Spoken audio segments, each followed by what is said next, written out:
that being a victim is a learned habit. It is not your natural way of being. It is just something that you have accepted. So being able to pull your strings means changing around some expectations that you have for yourself. And that's the very beginning. That's the hardest part for most people. Some people just operate from weakness all their lives. Some people are victimized by the past, or institutions, or family. And I'm here to tell you in this tape that pulling your own strings is really an attitude shift.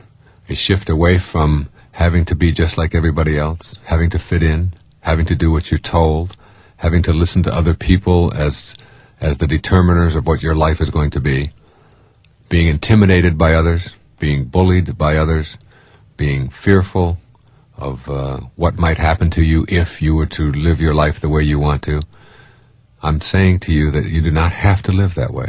Because most people are victims not because the world is such a bad place and because there's so many bad guys out there. It's because people have accepted that role and have a set of expectations about where they fit in this world. And very often they believe that they fit in underneath someone else's thumb, or being dictated to by someone else, or keeping quiet when inside you're bursting to express yourself. That may be a role that you have learned and adopted. And there are other kinds of victim traps as well.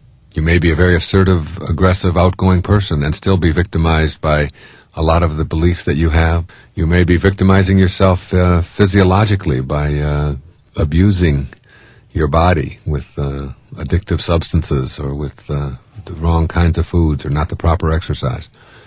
You may be victimizing yourself through type A behavior, where you're always in a hurry and always facing deadlines and never able to enjoy your life.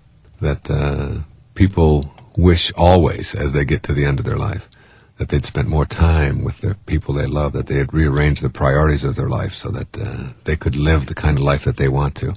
And I'm here to say that you can. What are the non-victim expectations? What kinds of expectations do victims have? Well, let me look at just a few of the major categories of these, and the most important ones. The first is in your physical capacities and capabilities. What kind of expectations do you have about yourself, physically? The kind of human being that you are, the kind of body that you have and that you've shown up in. Do you believe that it's limited? Do you believe that it has to be sickly? Do you believe that you don't have the capacity to heal it, to make it well? Do you believe that other people are stronger and can do things that you can't do? And once you get yourself aligned in a higher consciousness way about who you are and what you can do, your body just takes over. That is, your body fulfills its own perfect destiny. It is a temple. It is a temple that houses your soul and houses your mind. And keeping that body in maximum shape is something that any of us can do. But you've got to change around your expectations and not be a victim of it. There's also the whole notion of your mental capacities. So many people believe that they're just average, that they're only capable of doing mediocre kinds of things, that they're C students, if you will, that they fit in the middle somewhere. I believe there's a genius residing in you, and that genius is waiting to awaken.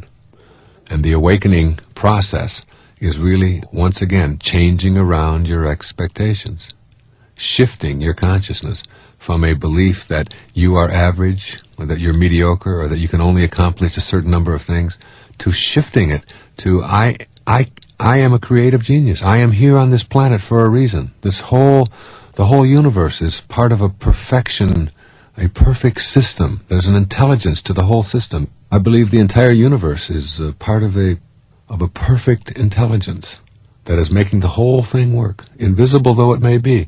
And you are part of that. And there's no accident there. And you're here for a reason. And when you get your life onto purpose, you will find that your mental capacities begin to grow enormously. When you believe and expect that you are capable of handling anything in a mental capacity, when you know that in your heart and in your soul, then you no longer continue to think like a victim. Your emotional capacities. This is something that people victimize themselves with over and over and over again every single day. Again, notice the emphasis. People victimize themselves with. Other people will only victimize you if you allow them to. I believe that you choose your own feelings. Your feelings come from your thoughts. And if you can learn how to control your thoughts and understand that your thinking is what creates emotions in you, then you can choose the emotions you have. It may be the way that you normally would react, and maybe you'll continue to react that way. But it's still a choice.